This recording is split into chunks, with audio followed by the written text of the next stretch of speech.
Hey guys, and welcome back to Twilight Princess. Last time was pretty much lore for like the first half of the episode. It was a mythos dump, if you will. Thankfully this time, we can pretty much continue the story, which is a rarity for Hellfire Comms, since there's usually 9 months between episodes, but what can you say? Times are changing for the better. Hey, you could totally give this playthrough a 9-month hiatus. You have that kind of power. I do, but I choose not to use it. Okay, what does this part entail for us, mate? We found out that Ash has apparently been dealing with stuff going on in the mountains. Mm-hmm. We don't really know what's up yet, but we're pretty much... Our only leads are the members of the Resistance, so we're going to be going back to Telma's bar every time we solve one of the Resistant members' problems. So, Ash is up first.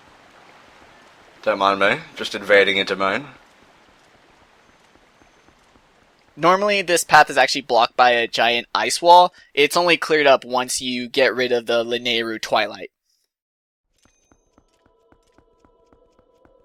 And here we go, an entirely new location. I love the snow peaks. It's such a great area. Not really up to my standards, but still good nonetheless. In the Ocarina time, would this be where Jabu Jabu was situated? No, that would be on the complete opposite side of the map. Whoa, chill it there, Wednesday. That's a little too much eyeliner. Right. Also, I don't get the getup either. Like, I can understand having a fur coat, but is the helmet over your entire face necessary? Maybe she wants to blend in with the beasts that roam Snow Peak. I thought you were gonna say she's blending in with the snow. It's like, then just wear white. Oh, no, this isn't a sketch. Sorry, that's my bad Sonic fan art. Take this back, show it to Rallis, I guess, or the Zoras around Snow Peak.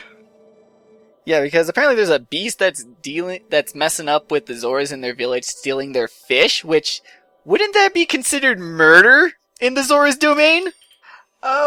Some kind of fish slaughter, I guess.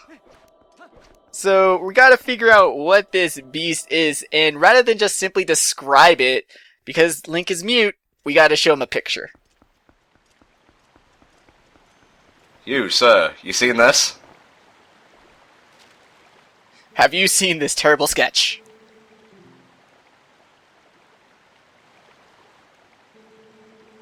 I like how they know what the fish is before everything else. Like, I know we don't get to see what the drawing is, which is a shame. I wish maybe even if you looked at it in the inventory, you could get a glimpse of what the sketch actually looks like. But I'm to assume it's a really poor caricature. But right off the bat, they can recognize the fish. Pay close attention to the rocks we're passing here, because we'll need to come back to this specific spot in a little bit. I also like this entire pond area, now that Zoras are swimming around it. Because some of them are just regular swimming around, some are floating, and then some are like jumping out of the water. It's really cool and very lively.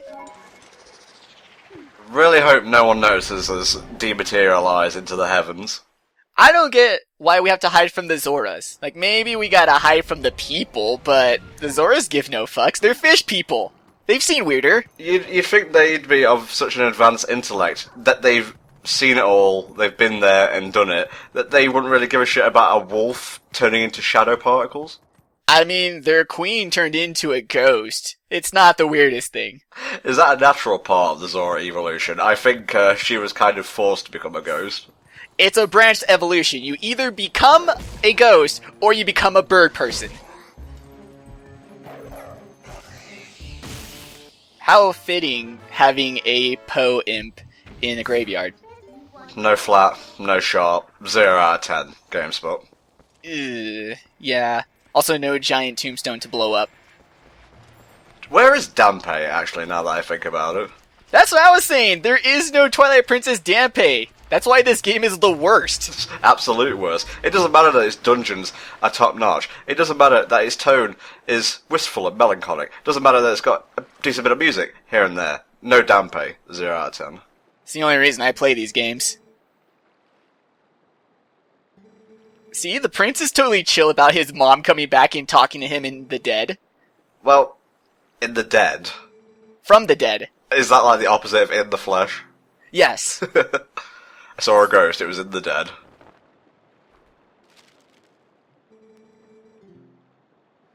I like how he's bedazzled. He doesn't even have eyebrows. Those are just like pearls embedded in his face. Could be natural scales, mate. We are dealing with fish-human hybrids here. True, I mean, most of the females make complete dresses out of scales. Lovely bit of music here. How was that hanging from his ear? I think it's just it is not to scale, basically. That thing was friggin' huge. It was as big as his face. What, does Rollis have like 28 gauges? Damn. Word of advice, don't take the buggying car, you'll end up in an escort sequence.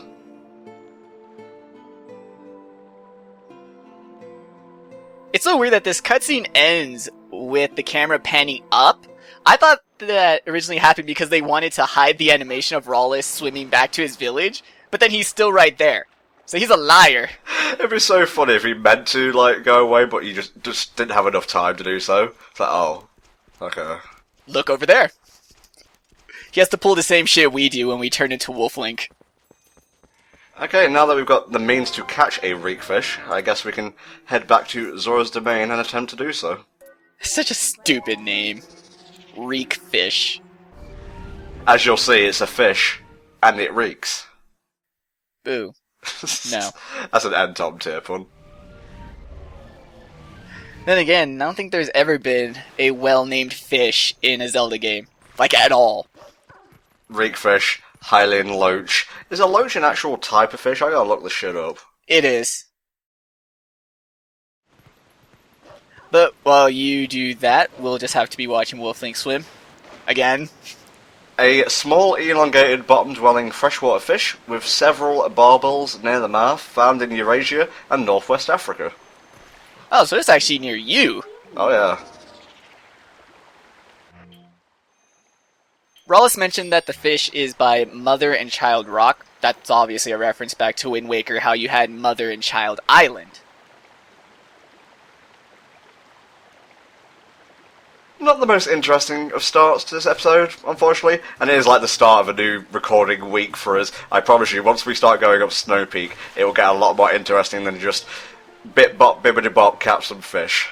But there you go, more fishing for you people that still don't think that we have put enough fishing in our playthrough. Even more, just for you. All one of you. I don't think I've even seen a single comment relating to fishing.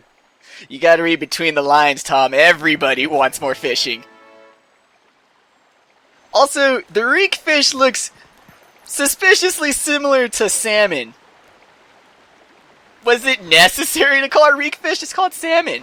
What, are we actually in Canada now? Is this how it works? Hey, salmon migrate all the way down to the United States. They can be anywhere.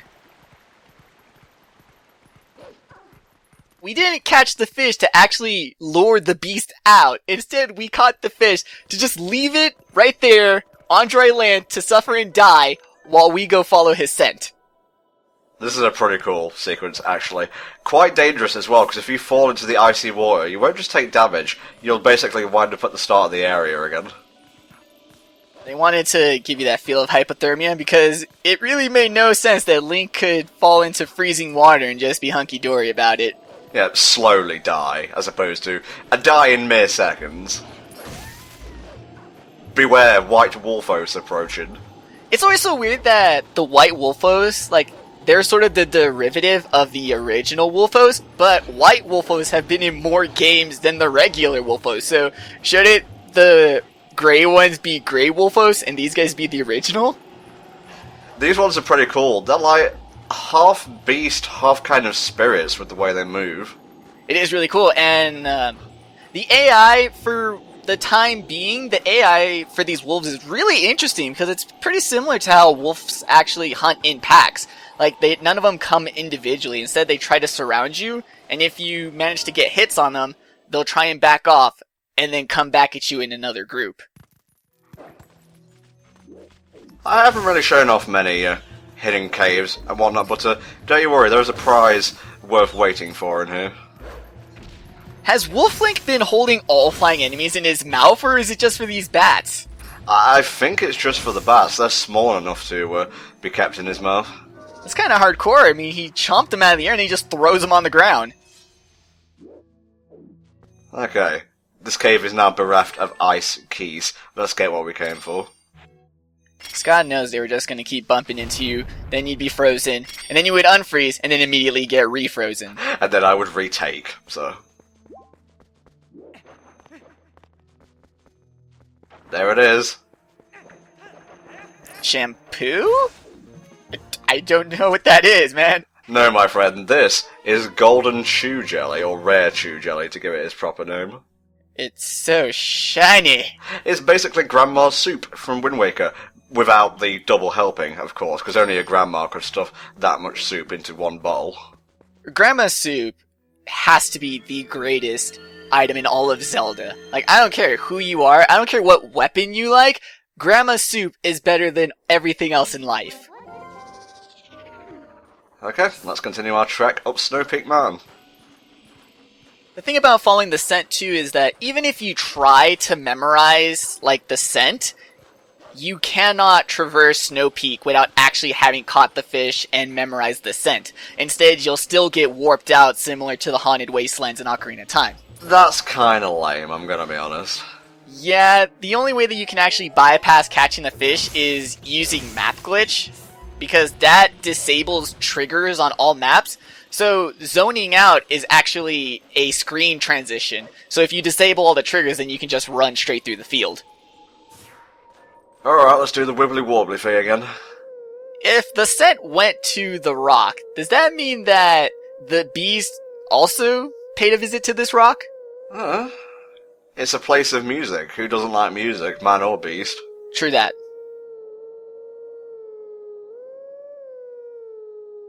Ah, beautiful. Wolf Dimension. Welcome to the Wolf Dimension, Link. Please leave your overcoats, canes, and hats at the door. This one is a bit more easy to recognize than the so-called Goron's Lullaby. This one's Ballad of the Gales from Wind Waker. That they really added a nice twist to, because remember in Wind Waker, they didn't really have full orchestrals. It was just sort of, oh, you played the song? There you go. I'm digging it, I'm digging it. Oh, that's a nice bit of fluting there, boy. Like I said, this is probably the best remix of original song to Wolf version in the whole game. We're just saying a lot, seeing as a lot of them was just how. Yeah, most of them tended to be a downgrade. This was actually an upgrade. Become a human first, that's the important part. That's all you need to do. I'll literally teach anyone so long as they're not a wolf. I'm a self-hating wolf, actually. He's got all that repressed sadness for self, so he needs you to be slightly different. We just came from the graveyard. Whatever, we'll do that in a couple of parts' time. Yeah, it's like before the Shade was pretty consistent about spawning near areas that we were heading to anyways, but this was a complete 180. Despite how pretty gorgeous this whole area is, my complaint about it is you miss out on how good it actually looks because you spend the entire time in Wolf Sense. Yeah.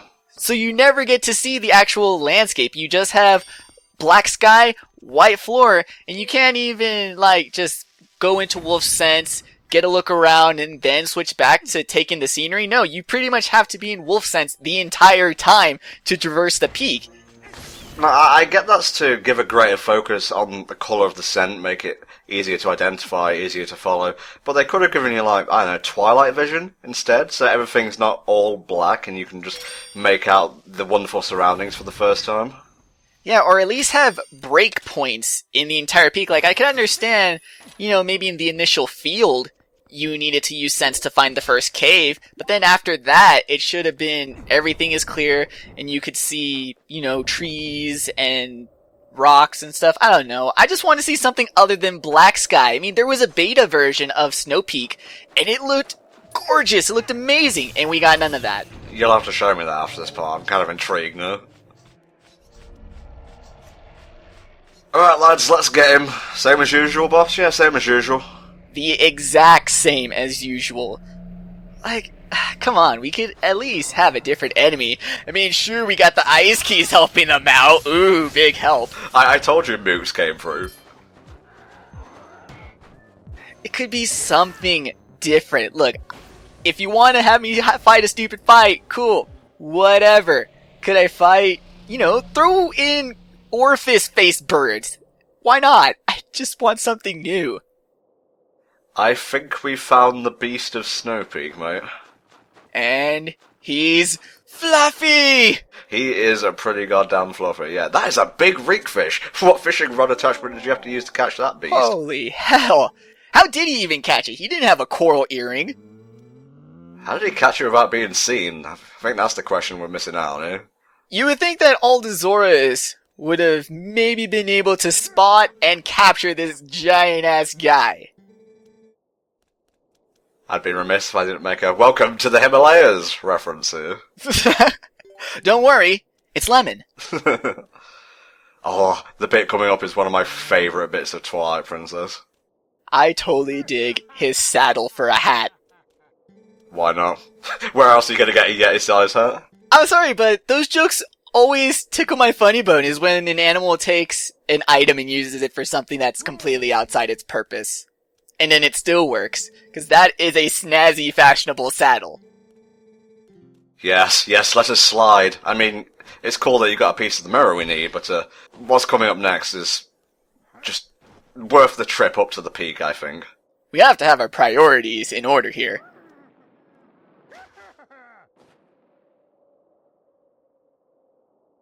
Yes, I can see where we need to go. Can we just get to it, please? Oh, see, now you're holding us up here. Well, I wanted to do it perfectly, so rare footage of me saving the game. Safety saves. These are marathon strats. I have been doing some pretty slick editing crosses, fades here. Sorry, words are failing me. Excitement, overtaken. We're snowboarding in a Zelda game. Talking William Shatner in Zelda commentaries. Whoa, look at Link go. He can use the sword as he barrels down the mountain. I swear, Tom, if the title for this part is not a Cool Borders or, Cool Runnings reference, I'm out. Just because we're Hylian doesn't mean we can't snowboard uphill, man. Oh, so good. Also notice how he doesn't use his shield. There's a beta item called... It's pretty much a beta snowboard. It's called the Surf Leaf, and the image is of the Hylian shield, so maybe originally you were going to snowboard actually on your shield. I actually don't know what's better, so for not a frozen leaf or your shield. I'll have to get back to you on that one. What's interesting here is no exciting music, it's just all nice and calm. Hey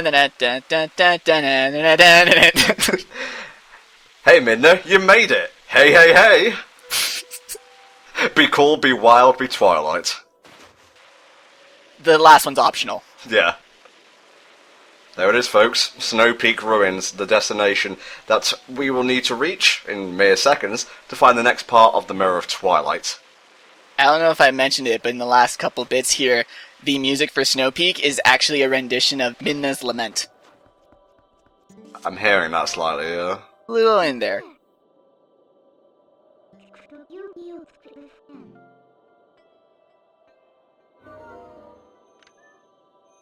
Pretty nice place. Yo, that Yeti got a sick pad. Is it his, or did he co-opt it for his own means? We'll find out next time. See you then.